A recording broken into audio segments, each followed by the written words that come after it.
Welcome back, everybody. Another edition here of the Auburn Undercover podcast on the Auburn Undercover YouTube channel. Nathan King, joined here with Jason Caldwell. Day 5 of Auburn preseason camp. So I'll defer to you. We'll go with preseason camp instead of fall camp. Although today's weather, we could get away with fall today. It's like 70 and windy. It was pretty rainy this morning. Some of us reporters came in looking like drowned rats. Won't name any names, but so we were at the indoor facility this morning, and just wanted to go over and give you guys a practice report of the past couple days we've been out there, because we were out there for almost 2 hours, or more than 2 hours, on Saturday as well. Jason, something you wrote about today that I think has been something that has caught people's eye over the last couple days. We've heard about this defensive line and this front seven being a little bit more disruptive this season, and those young guns are really making a name for themselves. Particularly, you and I were talking about on Saturday, if they had been tallying sacks between Amaris Williams and Jared Smith, you probably had 5 or 6 sacks between those guys. Jordan Crawford, there was a great quote about him today. We'll see what that rotation looks like as the pads continue to come on and they really start to work at that depth chart. But for right now, those young defensive linemen are making a name for themselves early in camp. Yeah, we got a chance, Christian's behind the video today, but we got a chance to see these guys in person. So we kind of had a pretty good idea. Jordan Crawford was just a terror at Parker last year. He's so physical. Malik Autry is the big, long arm body with such an upside.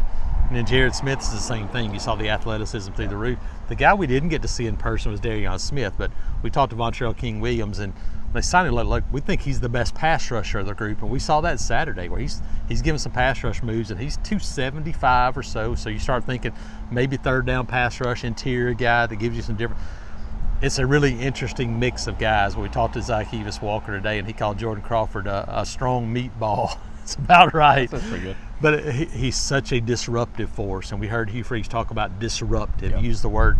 That's what you're looking for out of this defensive front. Can they be disruptive? Because if they are, it leads us to something, Nathan, you're talking about, which is the secondary group. Those guys had another good day today, and they got some great battles with a really good wide receiver group, and it's been fun to watch. Yeah, very, very good day today for the DBs. I thought Jay Crawford, I was telling Christian beforehand, I don't know if a pass was completed against Jay Crawford today. Like, it's just, he was phenomenal in one-on-ones. Anquan Fagans, we saw days like this from him in the spring, which havoc.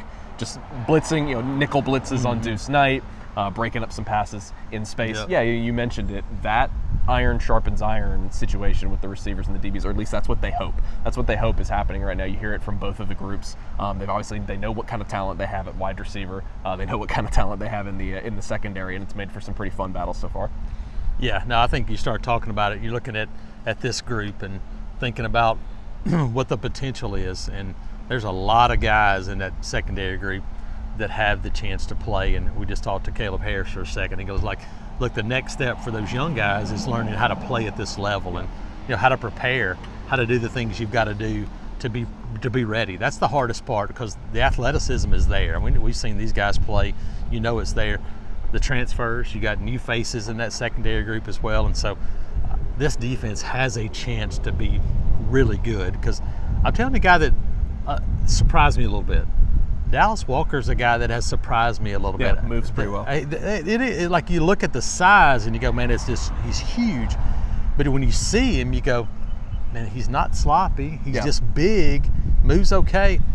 I think there's an interesting mix on this defense right now. Yeah, I mean, you mentioned it about all the pieces they have on defense. Like, I was talking to somebody a couple weeks ago before camp started, just kind of picking my brain about general thoughts, and they were like, okay, so, we know the offense is going to be better. Is the defense going to take a step back? And I was kind of like, I kind of think the defense is going to, the offense has a lot of pieces in place. They still have to prove it, but it's like, you made a big deal out of getting DJ Durkin back. That was a really, really big deal, and the pieces across the roster are really impressive. You mentioned that cornerback position. That's where we'll kind of talk about injuries for a minute. Rayshon Pleasant, the transfer from Tulane, haven't seen him in a couple practices. Rolled his ankle, so we'll see when he's able to get back. Big deal there, because he is their kick returner right now. And then freshman cornerback Donovan Starr has been out the last couple games or the last couple practices as well. Injury situation as well on Saturday. Damari Alston didn't do very much. We know about Jeremiah Cobb. That opened the door, Jason, to some opportunities for 2 guys in particular.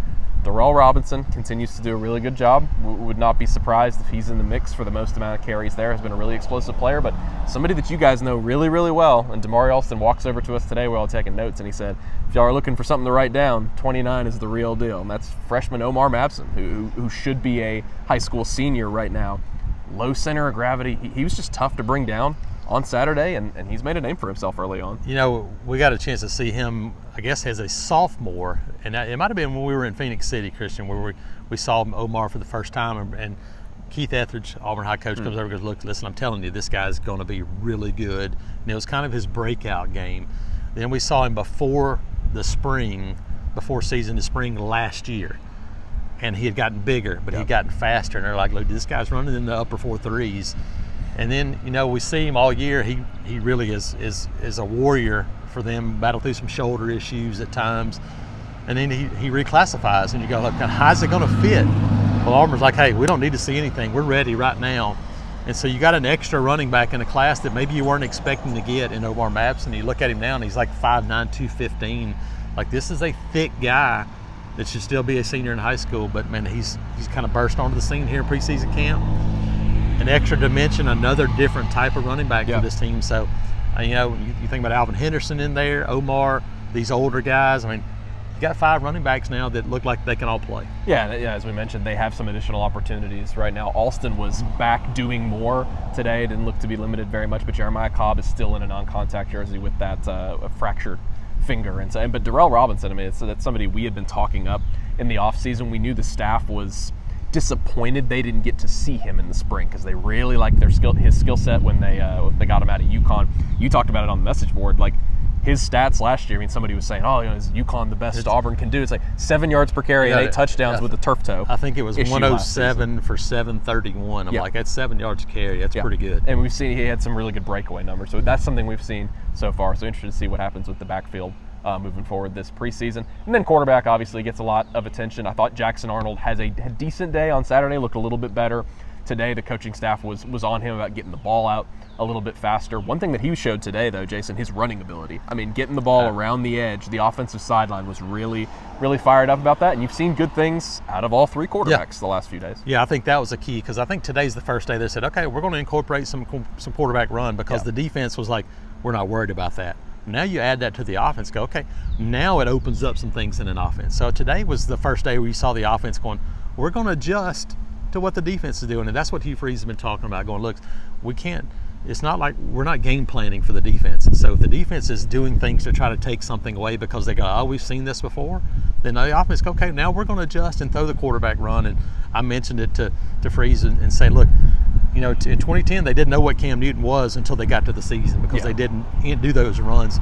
You can do the run without still going full speed tackle on a quarterback, but to show it a little bit, all of a sudden you go, okay, now it gives you an extra dimension to the defense. That, hey, Jackson Arnold has some wheels. I mean, he had a big run to open their tempo portion of practice today. So, yeah, an extra dimension now for the offense, throwing a little bit of that quarterback run wrinkle in. Yeah, and Ashton Daniels, I thought, had a good day on Saturday, working exclusively as the second-team quarterback.